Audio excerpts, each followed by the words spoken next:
Narito na naman tayo para sa isang napaka-sweet at nakakakilig na love story nila Kalingap Edu at Ate Viancy.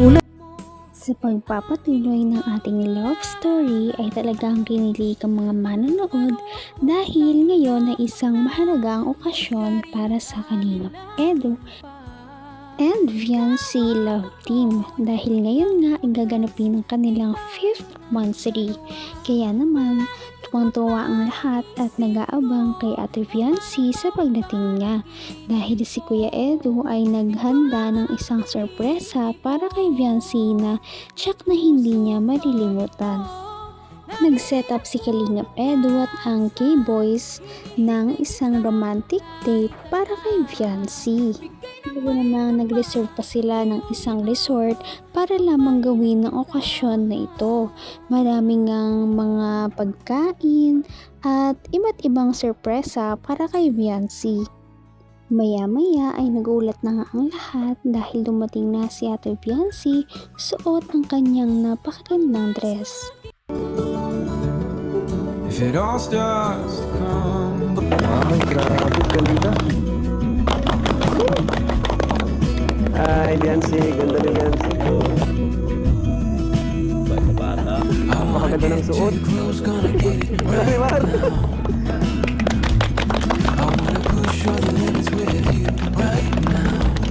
Isa pa, sasabihin ako sa'yo. Ayan. Mahal kita.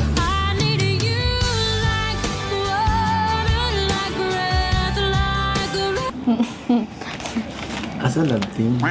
Yan. Tapos po yun. Salamat po. Sa ngayon pa lang. Sarap po. Sige mo. Talagang pinaghandaan ni Kalingap Edu ang okasyon na ito dahil kitang-kita naman sa effort niya sa pag-aayos ng mga decoration, may pa-flowers pa siya at napakaganda ng mood dahil sa mga warm lights. Pinuri niya din si Ate Viancy dahil napakaganda nga ng kanyang pink dress na talagang bumagay sa kanya dahil napakaputi niya.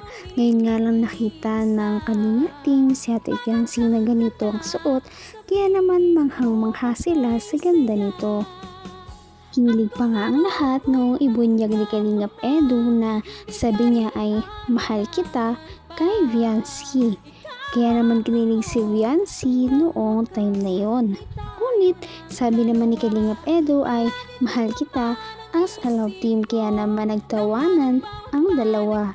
Pagkatapos noon ay kumain na sila. Tibok ng puso. Matagal. Lalo akong humaling. Humaling sa'yo. Sisimula na naman po kayo. Ano? Sa tinagal-tagal ng panahon, wala ka man lang bang naramdaman ka? Kahit ano? Siyempre mas lalo po kitang nakikilala. Dahil mo nang kilala. Opo. Bukod dun, Tsaka thank you po sa effort. thank you sa effort. Tsaka po supportive. Normal na yun, no? Iba ang gusto ko. Ang sarap.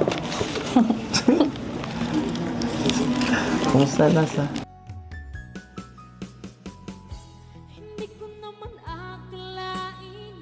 Talaga namang kinilig ang mga viewers dahil sa mga punchline at banat ni Kalingap Edu kay Viancy. Si Viancy naman ay kitang-kita rin ang pamumula at kilig dahil sa mga sinasabi ni Kalingap Edu. Dahil nga sa sobrang effort ni Kalingap Edu ay nagpasalamat si Viancy sa kanya dahil sabi niya na hindi niya daw inaasahan na magiging ganon ang kanilang pag-celebrate. Akala niya daw ay simpleng pagkain lamang ang mangyayari. Kaya naman nagpasalamat siya kay Kalingap Edu sa effort na yun. At sigurado hindi niya daw iyon malilimutan.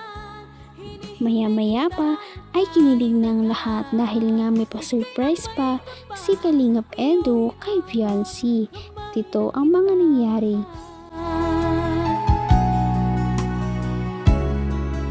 3, 2, 1, go.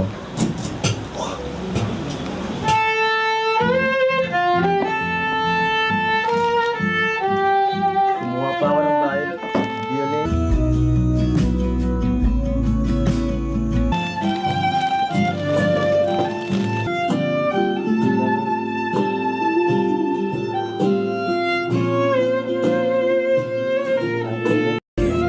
Napakaganda.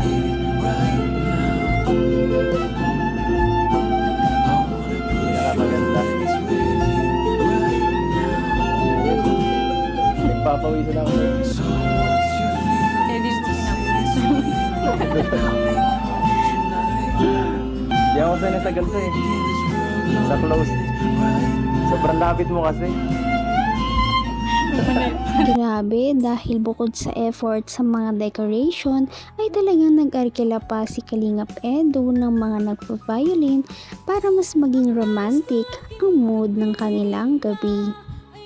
Kinilig pa nga ang lahat noong inaya ni Kalingap Edu si Viancy na sumayaw sa tugtog ng violin. Kahit nga presko ang paligid ay talagang pinagpapawisan silang dalawa ng malala dahil sa kaba na kanilang nararamdaman at sa kanilang mga kilig.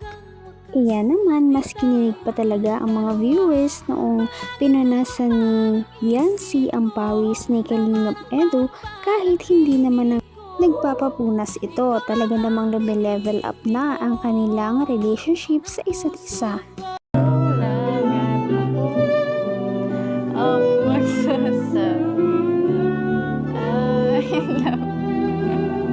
Tambiro.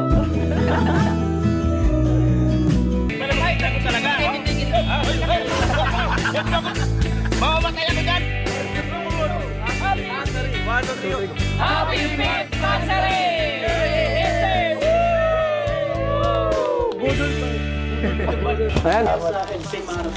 Sensei Marathon. At ang daming cake, tinan mo. Oh, alin dyan? Lahat yan sa kanila? Kapataba. Uy, congratulations. 300,000 subscribers. Congrats po sa 300k subscriber. Deserve niyo po yun kasi napaka-asipag niyo po mag-scout. Ang dami niyo pumututulan kahit mainit, umulan. Yan po. Pagkatapos ng kanilang romantic dinner ay kumain na rin talaga ang Kalingap team na kanina pa naghihintay at nanonood sa mga sweet moments ng dalawa.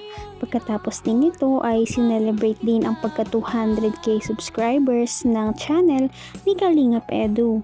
Nagpasalamat sila sa mga supporters na walang sawang sumusuporta kay Kalingap Edu at sa kanila. Ang galante pa nga ng mga sponsors dahil napakaraming cake na pinadala at may mga money bouquet pa na higit sa 10,000 ang halaga. Pagkatapos ng kanilang selebrasyon ay upo muna si Kalingap Edu at si Viancy sa labas upang makapag-usap-usap ng silang dalawa lamang. At dito may nabunyag na sikreto. Sino ba yung tinutukoy mong crush mo?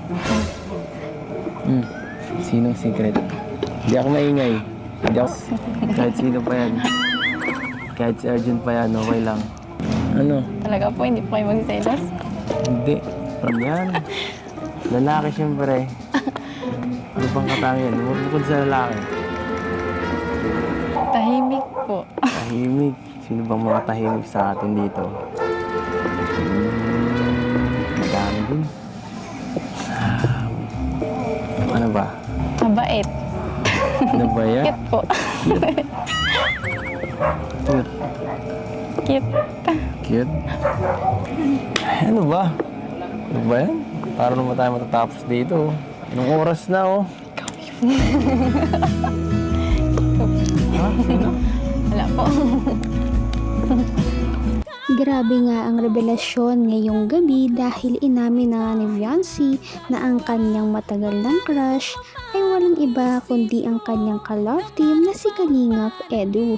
Talagang na-develop na rin ang kanyang feelings para sa binata. Bilang tanda din ng kanilang 5th monthsary ay naregaluhan ni Kalingap Edu si Fiancé ng isang napakalaking teddy bear at ito ay pinangalanan nga nilang Edsy dahil ito ang tanda ng kanilang relationship sa isa't isa bilang mag-love team. Grabe talaga at hindi inaasahan ng mga viewers na aamin na rin si Fiancé ng kanyang tunay na nararamdaman. Kaya naman, lumalaki ang tsansa ni Kalingap Edu. Ngayon'y Kaya naman, sana ipatuloy natin silang suportahan at mahalin si Fiancé, si Kalingap Edu at ang Kalingap team. Yan lamang at maraming salamat sa panonood. Abangan natin kung magkakatuluyan ba talaga si Kalingap Edu at Fiancé. Hanggang sa muli. Bye! ngayon'y abot